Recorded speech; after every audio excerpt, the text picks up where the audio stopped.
Matt, if Fight Night Picks fans don't know us very well, I used to start off every video by going, hey, Matt, or Matt, and then everybody used to start to comment that, and they didn't really like it. But I'm going to do it this way because if you're not familiar with the program, you might not know that one of my guys is competing this weekend. It's Claudio Silva. And when I do look at this fight, I mean, we have a couple of my guys, really. We have a Danish guy who at one point drew with Darren Till back when that was a big deal. And my other guy, Claudio Silva, if you do look at it, from 2007 to 2019, he had one of the wildest runs in all of MMA. And when it's all said and done, it's going to be completely forgotten. He went on a 14-fight win streak. And if you know who I'm talking about, it's Claudio Silva. And I used to go on other podcasts. I used to be on other shows way back when. And I used to always talk about Claudio Silva and Leonardo Santos. And both those guys are on 2-fight losing streaks right now. And if you focus on it for Silva, I mean, he lost to James Krause a couple of years ago back in 2020.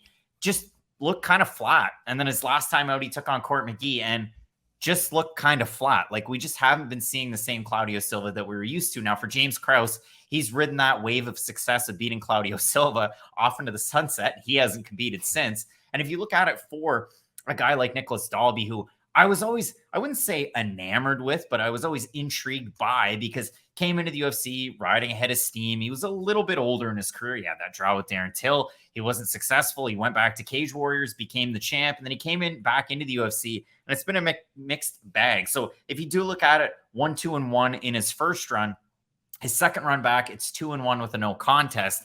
But it's been a weird road for him. I mean, I'd say for Dalby, his best win is probably the Daniel Rodriguez win, one that was very controversial in the court of public opinion, whether you thought that he won, whether you thought that he didn't. The no contest that's on his record is a knock him out, drag him out. Like, Nicolas Dalby's never really been finished all that well. And then Jesse Ronson comes in on short notice up a weight class and clubs him down to the mat and submits him.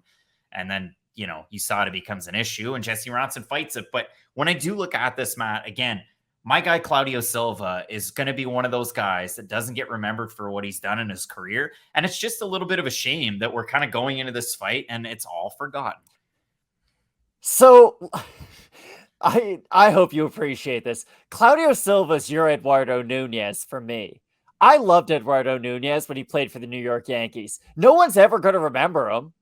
I loved him. He was a great third baseman who played really hard. I think he made like one All-Star game later on. I think he even won the World Series with the Red Sox, like near the end of his career. But like Eduardo Nunez to me was like just a knock him down, drag him out kind of a baseball player that no one will ever remember. Look him up on Baseball Reference. I've never done it, but someone should. Here's the thing about this fight. We just don't know what version of either guy we're going to get. And I think that's completely fine to say, because you're right. Claudio Silva at one point was one of the most dangerous submission specialists in this division. He was one of those one-hit, one-kill jiu-jitsu kind of experts where it didn't matter if he was on top or on the bottom. There was a great chance that he could end up getting a submission and finishing really via anything. He had rear naked chokes, guillotines. It was a wide variety of submission finishes. But the problem is, he kind of got started, or at least more consistent later on in his UFC life. And that was really been the issue. Like, I remember the Danny Roberts win, how excited people were after that, because Hot Chocolate himself was a pretty good prospect at the time. And then, okay, he takes about 5 months off, beats Cole Williams. But was that really a step up after Danny Roberts? Not really. So for Claudio, he's never really had that one win to help him break through to sort of the main audience. Like Li Jingliang and Muslim Salikov, they were both this past weekend looking for a big win to help them break through and enter that kind of chaos in the top 15 of the welterweight division. Now, Li Jingliang was able to get a really nice finish, but he needed that win to really insert himself into the division's top rankings. And for Silva, he was just never really given that opportunity in his prime. And it was a shame, because at this point, he is a diminished version of what he was. And I do think that the fighter he once was could have been maybe even like a 10 to 15 guy in the rankings. The worst part for Claudio Silva, I mean, he's been in the UFC since 2014, fought twice in 2014, once in 2018, twice in 2019, once in 20, and once in 21. 5-2 is the record. His best win, the split decision over Leon Edwards, wouldn't you say? Oh, yeah.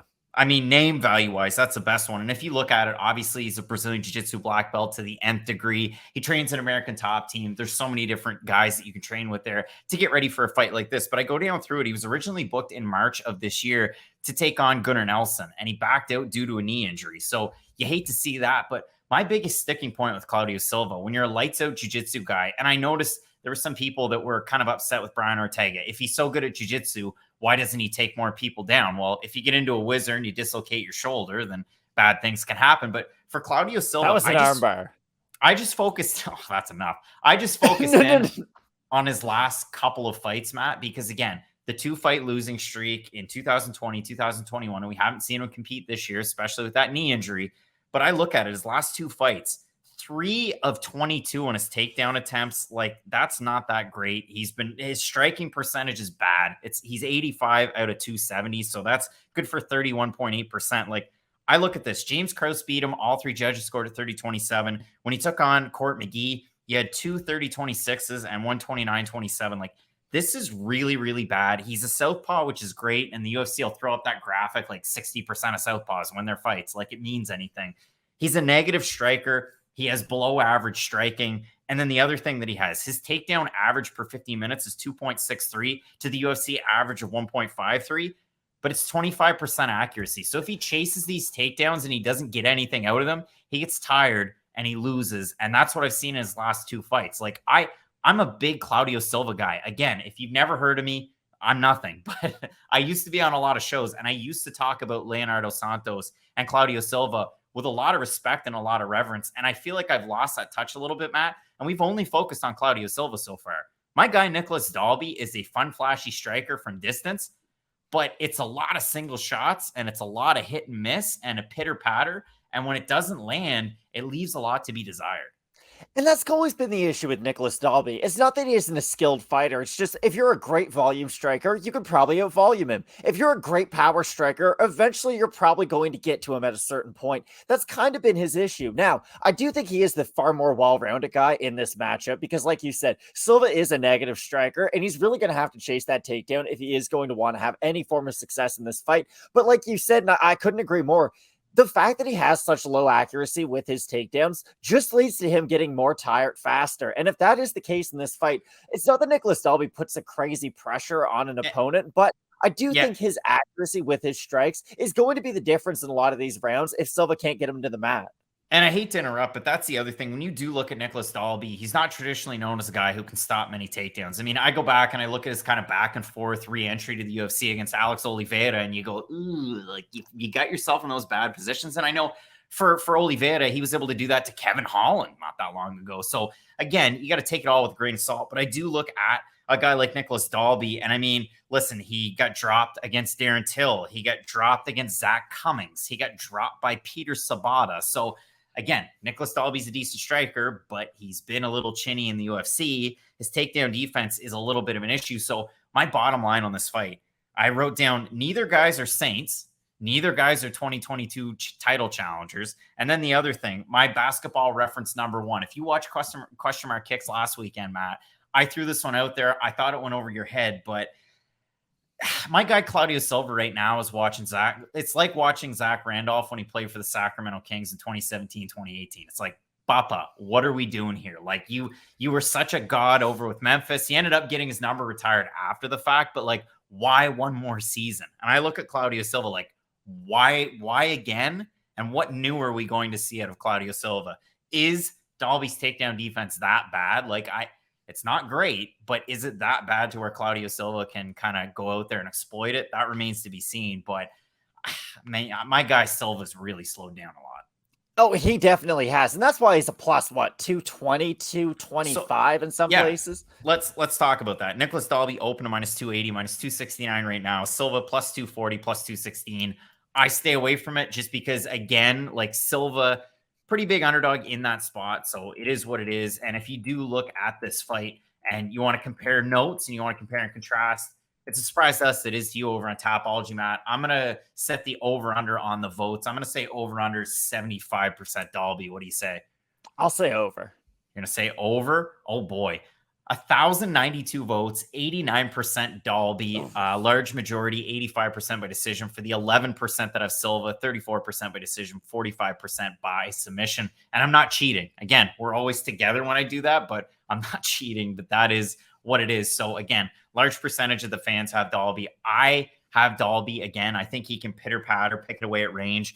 We talked about some of those closer fights. I mean, you look at the Tim Means loss, he rallied in the 3rd round. I like to see that out of a guy. I know he's a little bit older. He's training out of Arte Suave. You're going to see another guy out of that gym on this card in the Bosnian bomber, Damir Hadzovic. So I do like that. He's also cross-training at Redline, and Matt knows Team Redline quite well because that's Akira Corsani's gym with, of course, Alina Landsberg, the elbow queen. So I like that for Nicolas Dalby. But again, great team around Claudio Silva. It's just a matter of, has he aged even more overnight, or is he going to be able to turn back the clock? I really doubt it. He's not Bernard Hopkins. Like, I do think Claudio Silva, the sands probably run out. Let's be honest. He is slow. He doesn't move all that well. He's not a great striker. He could get a takedown early and submit Nicolas Dalby, and I would not be like all that surprised. I'd be impressed. Don't get me wrong. But for Dalby, I just don't really know what a win over Claudio Silva really gets him at this stage of his career. You lose to Tim Means, which, let's be honest, if you lose to Tim Means, that normally puts you in like, hey, you're fighting a guy off Contender Series level. And okay, if you beat Claudio Silva, does that really mean that much for Dalby? So Dalby, if he does get the win, I do think he will be able to. It's a good get back on the horse, I guess, but I guess it just doesn't really mean that much to me in the grand scheme of things. We're going to find out this weekend if Claudio Silva is like Zebo after 1,000 games. What are we doing here? Or will it be the Danish man, the Danish demolition man? Will it be Nicolas Dalby able to get the win? Both of us going with Denmark's Dalby to get it done. Let us know down below in the comment section who you have. We have some big time fights. Paddy Pimblett, Jordan Levitt, Hermanson, Curtis, and in the main event, Curtis Blaydes taking on Tom Aspinall. Keep it locked in with Fight Night Picks, and as we always say, Let's get into it.